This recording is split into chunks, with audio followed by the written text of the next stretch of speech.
Salve família! O poder de Pablo Escobar parecia não ter limites, mas nem todos se curvavam a ele.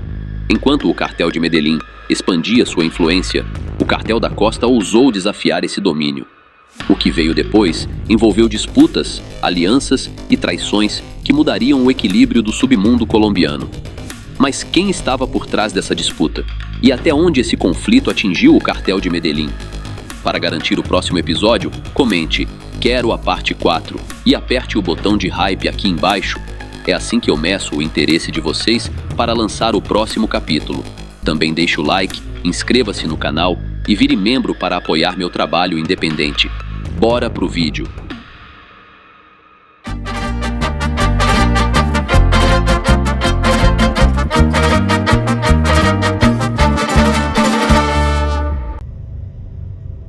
Por volta de 1987, Pablo Escobar Gaviria mantinha enfrentamentos tanto com o Estado como com narcotraficantes, industriais e qualquer um que não apoiasse sua guerra e seus desejos de poder.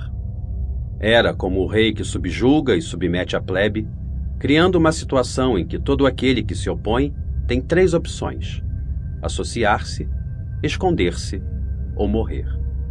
A história nos ensina que isso não é nada novo. Os ingleses atacavam os espanhóis, roubando-lhes suas fortunas para, em seguida, dividi-las com a rainha Isabel. O desejo de poder sempre foi e sempre será compartilhado com todos os seus atores: o político, o representante da justiça, o clérigo e, é claro, o bandido mafioso, que acaba por ser o protagonista. Todos são do mesmo bando e todos têm os mesmos interesses econômicos. Um desses tantos foi Felipe Haas, grande chefão da cidade de Cartagena, a quem Pablo mandou chamar por meio de um amigo mútuo. Esse homem não se incomodou em assistir ao encontro mafioso que se deu em El Muro, o escritório da parte alta de El Poblado. Durante a reunião, Pablo exigiu de Felipe o pagamento de uma cota mensal relativa a cada carregamento de cocaína que ele enviasse, como contribuição ou imposto de guerra. Felipe negou-se e, com atitude desafiadora, bateu na mesa e respondeu com ameaças similares à de seu matador, garantindo-lhe que ele e seus amigos lhe fariam frente. Em seguida, retirou-se do escritório. Diante de tal provocação, Pablo encolerizou-se, chamou Pinina e este, por sua vez, chamou a mim. Disse-me: Pablo deu a ordem de assassinar seu provocador. Naquela época, sempre havia armamento disponível em nossos carros, o que facilitava ainda mais o cumprimento da ordem imediata.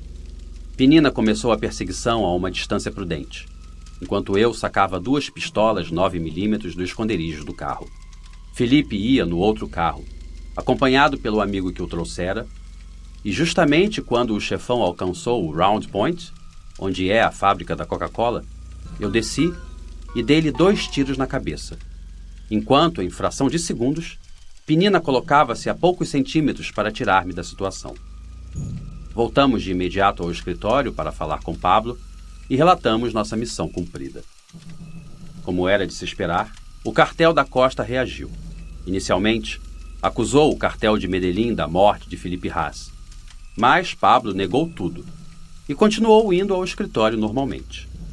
20 dias depois, eu saía do escritório quando, bem em frente, vi 3 carros cheios de homens, o que me levou a pensar que eram autoridades. Então voltei ao escritório, entrando por uma parte que não era visível, e relatei o fato a Pablo. Ele deslocou-se de imediato para a propriedade El Bizcocho, a fim de manter-se a salvo, enquanto, em poucos minutos, Pinina e eu reunimos 40 homens para abordar os ocupantes do carro espião. Eles tinham armas de longo alcance, o que nos fez deduzir que eram inexperientes, já que elas são muito difíceis de manipular dentro de um carro. Uma vez rendidos aqueles 12 homens, nós os levamos com os olhos vendados à propriedade El Bizcocho, onde Pablo Escobar Gaviria os interrogaria. Pablo, Pinina e eu os pressionávamos a falar, avisando-lhes que, se dissessem toda a verdade, sua vida seria respeitada. Pergunta número 1. Vocês são autoridades? Não, responderam todos em uníssono. Pergunta seguinte. O que estão fazendo aqui? O que fazem em Medellín? Fomos enviados para matar um senhor chamado Pablo Escobar, que tem um escritório chamado El Muro, localizado bem no lugar onde nos pegaram. Próxima pergunta. Vocês conhecem Pablo? Não, foi sua sonora resposta. Só sabemos que sai por volta das 2 da tarde, escoltado por 5 caminhonetes Toyota, e que sempre vai na primeira. Nesse momento, Pablo tirou o capuz, identificou-se e perguntou: quem os enviou? Foi a senhora Esperanza Haas, respondeu um deles, apesar do pânico e do seu estado totalmente indefeso. A esposa de Felipe Haas, para assassinar você, em retaliação pelo assassinato de seu esposo. Pablo deu uma volta, olhou-me fixamente e perguntou-me: Pope, como você trouxe esses homens? Com ou sem venda?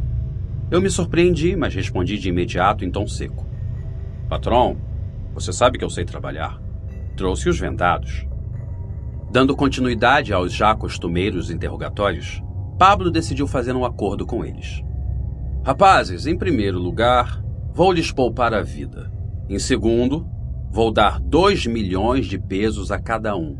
Mas, em troca, vocês deverão matar Esperanza Haas. Sim, senhor, responderam de imediato. Em seguida, Pablo dirigiu-se novamente a mim e disse que eu estava encarregado de acompanhar a missão designada àqueles homens. Entreguei-lhes o dinheiro combinado, voltei a vendá-los e levei-os a El Poblado, onde lhes devolvi seu armamento e os enviei de volta à sua cidade. Passados 3 dias, como, apesar de minhas constantes ligações ao chefe do grupo, ainda não houvesse resultados, decidi falar claramente por telefone e exigir que cumprisse o trato. Ele só dizia que as coisas estavam muito difíceis, porque a senhora não tinha saído nem 1 minuto do Hotel Continental, nem mesmo para a sua casa ou a sua propriedade. Relatei o ocorrido a Pablo, e ele determinou que Pinina, a negra Vilma, Chopo e eu fôssemos executá-la. Começou a missão.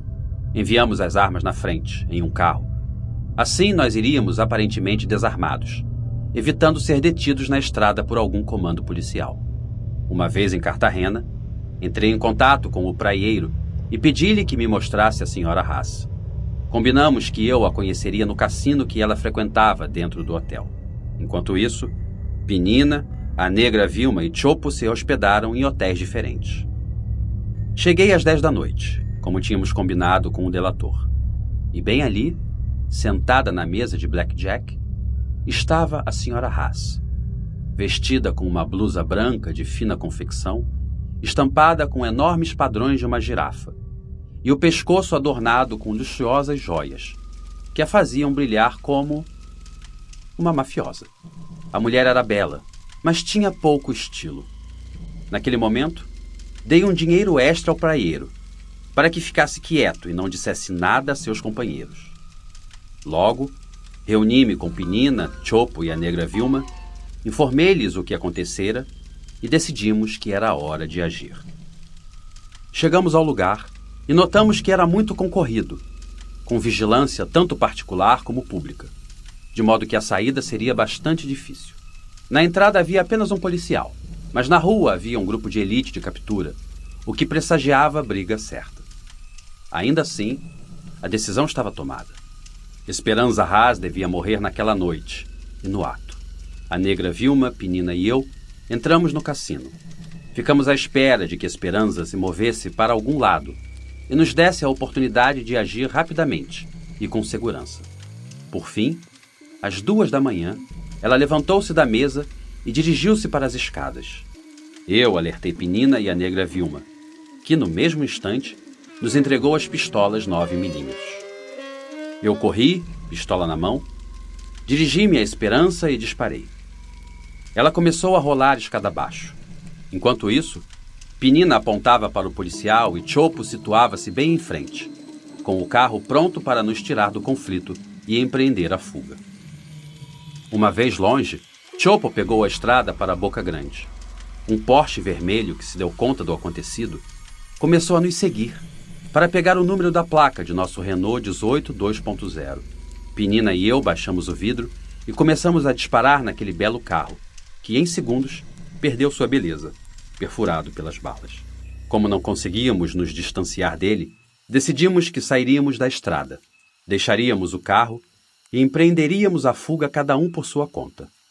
Chopo camuflou-se rapidamente entre a multidão, Penina saiu caminhando lentamente por um lado da praia e a negra Vilma pelo outro. Eu tomei um táxi 2 quadras adiante. Aparentemente, até aquele momento tudo estava dentro da normalidade, mas o taxista se deu conta de que eu era um dos envolvidos na contenda. Percebi que ele tinha me reconhecido. Então, apontei para ele e mandei não parar no bloqueio nem fazer nenhum movimento suspeito que levasse a polícia a nos deter, porque, caso contrário, eu o mataria no ato. Faltando 50 metros para chegar ao comando, agachei-me e o taxista cruzou o bloqueio lentamente, para não chamar a atenção. Uma vez superado esse obstáculo, ele disse para eu me levantar, que já era seguro. 5 quilômetros depois, pedi para parar. Eu sabia que devia matá-lo para não correr risco. Mas o taxista suplicou por sua vida. Mostrou-me a foto de seus filhos menores e prometeu não me delatar. Em um gesto de gratidão, dei-lhe 500 mil pesos. Segui a pé pela zona rural, mas era um lugar que eu não conhecia. Então decidi voltar para a beira da estrada e procurar transporte público. Por volta das 3 da manhã, repentinamente, e sem saber como nem de onde, ouvi vozes de policiais gritando para que eu parasse e levantasse as mãos. Respondi à bala e os enfrentei. Logo senti um calafrio na mão e soube que estava ferido. Pulei um alambrado e fui até as montanhas. A hemorragia não parava e desmaiei, caindo sobre o meu braço ferido. Porém, incrivelmente, a pressão contra a grama fez uma espécie de torniquete natural e a hemorragia cessou. Minha sorte estava lançada. O tiro tinha entrado pelo meu braço direito. Quando despertei, estava deitado no pasto e os raios de sol já batiam no meu rosto. Ao me levantar, o sangue começou a brotar novamente. Pressionei meu bíceps com a mão esquerda e pensei que nesse momento só tinha 2 opções. Ou me deixava morrer sangrando, ou me entregava às autoridades para salvar a minha vida. Comecei a descer, mas já estava cercado por um grupo de policiais e me arrastaram e me deram água. Surpreendentemente, o primeiro que vi no bando foi o taxista, a quem poupei a vida e dei a não desprezível soma de 500 mil pesos por seu silêncio. Uma vez preso, o taxista aproximou-se de mim, deu-me 2 tapas na cara e depois me chutou, vociferando que eu o havia sequestrado e que queria matá-lo. Eu estava totalmente indefeso. A polícia retirou-o e o controlou. Eu neguei tudo e argumentei que tinha sido atacado. O oficial encarregado separou-me do taxista, levou-me a uma pequena tenda e ofereceu-me uma soda gelada. Eu, obviamente, aceitei e imediatamente comecei a estabelecer um acordo. Veja, oficial, eu sou Popeye, membro do cartel de Medellín e vim matar Esperanza Haas. Quanto quer por seu silêncio? E quanto para me levar a um hospital? Mas você não estava só, disse-me o oficial, que já sabia quem eu era. Onde estão os outros? Assim, soube que Penina, Chopo e a negra Vilma estavam a salvo, e isso me permitia uma melhor negociação. Ofereci-lhe $100 mil e ele pediu 200 mil. Naquela época, essa cifra era uma fortuna. Por fim, concordamos 100 mil em espécie e minha entrada em uma clínica. O acordo estava feito. Dei-lhe um número de telefone do cartel e Pablo autorizou imediatamente o pagamento. Fui levado à clínica e entrei na emergência. Pegaram uma veia da perna direita para colocar no braço e servir de artéria. Também recebi transfusão de sangue tipo O positivo. Meu estado era crítico. No dia seguinte, Pablo enviou um avião com o dinheiro e para esperar por mim. O oficial redigiu seu relatório muito adequadamente. O juiz veio, interrogou-me e eu manifestei que tinha sido atacado. Ao ver que não havia nenhum indício para me acusar, Sua Senhoria deixou-me em liberdade. Horas mais tarde, uns caras do cartel me recolheram em uma ambulância para me levar logo ao aeroporto. Já voltava para a minha amada Medellín. Minha mãe vivia no bairro Calasanz, na parte nordeste da cidade. uma área que, em 1987, não era tão estendida como hoje. Instalei-me em sua casa e fiquei ali por um bom período, dado que a reconstrução dos nervos é lenta e requer bastante repouso, reabilitação e medicamentos que imobilizavam até o pescoço. Estava em recuperação quando, um belo dia, minha mãe corre ao meu quarto e diz: "Filho, tem muita gente em volta da casa e parecem suspeitos." Levantei-me e imediatamente peguei meu revólver com a mão esquerda, tirei a trava e me aprontei para disparar. A campainha soou e eu indiquei que a minha mãe abrisse, enquanto eu estava pronto, em posição de ataque. Ela timidamente o fez e, oh surpresa, lá estava Pablo Escobar Gaviria diante da porta da minha casa, disposto a me visitar em meu leito de enfermo. Nesse dia, compreendi que eu não tinha um patrão, mas sim um amigo, cordial e sincero, que estava disposto a honrar a solidariedade. Os brinquedos do cartel. Um dos maiores sonhos do cartel de Medellín, liderado por Pablo Escobar Gaviria, foi o de obter alguns mísseis terra-ar Stinger, que se destacavam por poderem ser levados no ombro e pela capacidade de atacar aeronaves só com o uso de seu infravermelho. Para o enfrentamento com o Estado, essa arma era vital, porque com ela poderíamos nos defender dos ataques aéreos, que era uma de nossas fragilidades de guerra. Para consegui-los, teríamos de entrar em contato com os grandes comerciantes do mercado negro de armamentos, ou com algum militar norte-americano que os tivesse roubado para logo vendê-los aos grandes mercadores, que os levariam de volta aos Estados Unidos depois de intervir em algum país.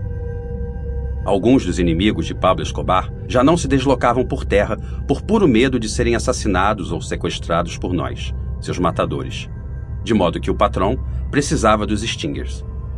Sabendo que Miami era o centro mundial dos traficantes de armas negras, o patrão me mandou ir lá para conseguir o que pudesse. Eu devia entrar em contato com um homem de origem cubana que era seu fornecedor de fuzis Auge 5.56, pistolas Prieto Beretta, metralhadoras Mini-Uzi, etc.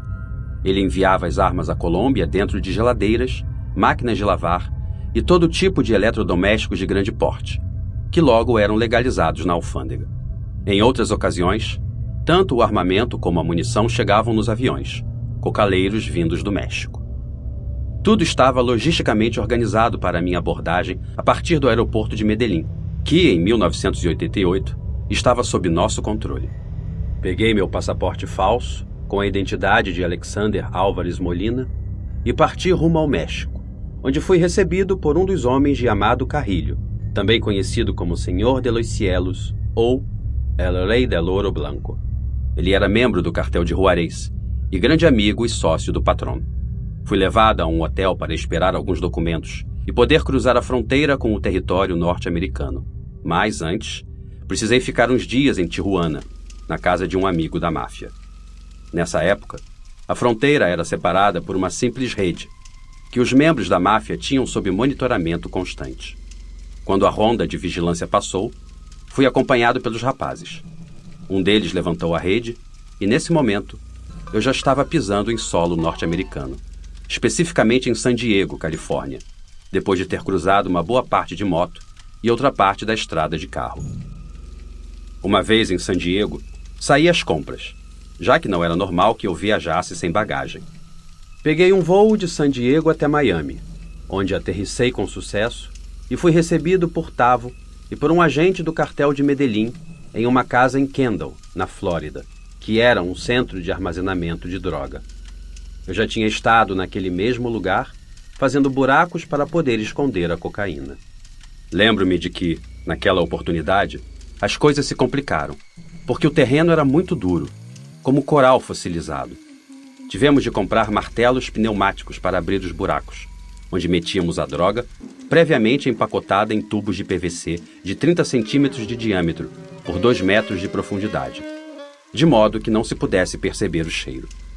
Depois, jogávamos terra em cima, colocávamos vasos com belas plantas e o pátio parecia normal. Chegou a hora do meu encontro com Ramon, nosso contato de armamentos. Cheguei a tempo e contei-lhe a intenção do patrão. Ele marcou de nos vermos no dia seguinte, porque seu sócio era quem tinha o que meu patrão queria. Quando nos encontramos de novo, ele me disse: Sua carga pode ser conseguida em El Salvador, na Nicarágua, ou até mesmo em Miami. Leve-me para ver o que tem em Miami, respondi. Primeiro preciso entrar em contato com meu sócio, disse-me. Eu sabia que era uma fraude, assim que me disseram que tinham vários, pois os Stingers são de uso exclusivo do Exército. Eu já tinha lido em uma revista e até sabia o preço, $300 mil, uma fortuna. Apesar de já ter certa confiança em Ramon, em razão de negócios anteriores, eu sempre soube que na máfia a traição está presente o tempo todo e por isso devia estar alerta. Para minha surpresa, nessa oportunidade ele me pediu $500 mil adiantados. A desconfiança começou a crescer, porque quando lhe pedi 50 silenciadores, aquele homem se assustou. Tranquilizei-o, dizendo que o assunto dos silenciadores era brincadeira. Uma vez acalmado o homem, voltamos ao tema dos Stingers. Pediu-me 10 dias, enquanto entrava em contato com alguém em El Salvador. Respondi-lhe que eu iria aonde fosse necessário para vê-los. 10 dias passaram, e o homem não chegava com notícia nem boa nem má. Minha desconfiança ia aumentando. Decidi encontrá-lo em outro lugar, e nessa oportunidade já não fui só. Levei comigo algum dos rapazes do cartel. Então, disse-lhe que não haveria adiantamento e que não estava disposto a esperar os 2 meses que ele havia me pedido. Comuniquei-me com o patrão, que me mandou regressar. Novamente, o sonho de Pablo tinha sido frustrado, mas nem por isso ele se deteria para atingir o seu objetivo, os candidatos à presidência. Ou até o próprio presidente da República, se quisesse, ou todo aquele que apoiasse a extradição de colombianos aos Estados Unidos da América. Pablo, em sua infinita criatividade para a maldade, optou pelos chamados carros-bomba. Com o assassinato de Luiz Carlos Galán e com César Gaviria levantando suas bandeiras e vendo-se como o ganhador certo, a extradição seria um fato. Gaviria atacava cada dia com mais força o cartel de Medellín. Retaliar esses políticos por terra era muito difícil, mas não impossível para Pablo Escobar e seu exército de pistoleiros. Então, ocorreu a Pablo que, diante da ausência dos Stinger terra-ar, uma bomba em um avião seria a alternativa ideal. Justamente então, o cartel foi informado, com 10 dias de antecedência, de que César Gaviria viajaria para Cali em 27 de novembro de 1989. A oportunidade estava dada. Pablo mandou armar uma bomba com 500 gramas de dinamite para metê-la em uma maleta e, em tempo recorde, levá-la a Bogotá. Enquanto isso, Carlos Castanho Gil já acertara com seus amigos do DAS uma forma de violar os sistemas de segurança do aeroporto para introduzir a maleta-bomba. Os relatórios de inteligência diziam que o passageiro portador da maleta deveria sentar-se entre as asas do avião para causar uma explosão em cadeia com combustível, já que ali se encontravam os tanques de gasolina.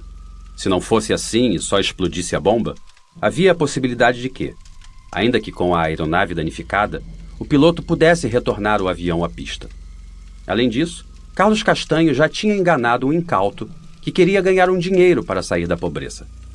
Dissera-lhe que ele teria apenas de levar uma maleta com um gravador para que se pudesse escutar a conversa dos norte-americanos, que bastava abrir a maleta e o gravador se ativaria. Para ganhar a sua confiança, levaram Julio Mário, o jovem incauto, a Monte Cassino, a casa dos Castanho, para ver a maleta, com a grande diferença de que a que lhe mostraram não continha dinamite. A logística estava pronta.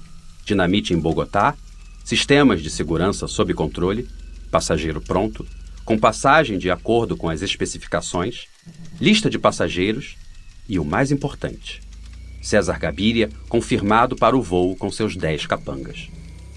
Este seria um grande golpe para a mafiosa oligarquia colombiana. Julio Mário chegou no horário e sentou-se em seu assento. Logo, um agente do DAS entregou a maleta ao rapaz. Só faltava o passageiro mais importante, César Gaviria, candidato presidencial a favor da extradição. Enquanto isso, Carlos Castanho colocou-se na sala de espera, como se aproveitasse o que estava para acontecer. De última hora, o pré-candidato não se apresentou, mas o avião 72721, matrícula HK-1803, da Avianca decolou, e bem na saída de Bogotá, explodiu em pleno voo, deixando 110 mortos, inclusive aquele novo rico, que não chegou a desfrutar da sua fortuna. 2 anos depois, quando eu já estava em La Catedral, o coronel aposentado chamado Homero dirigiu-se a mim.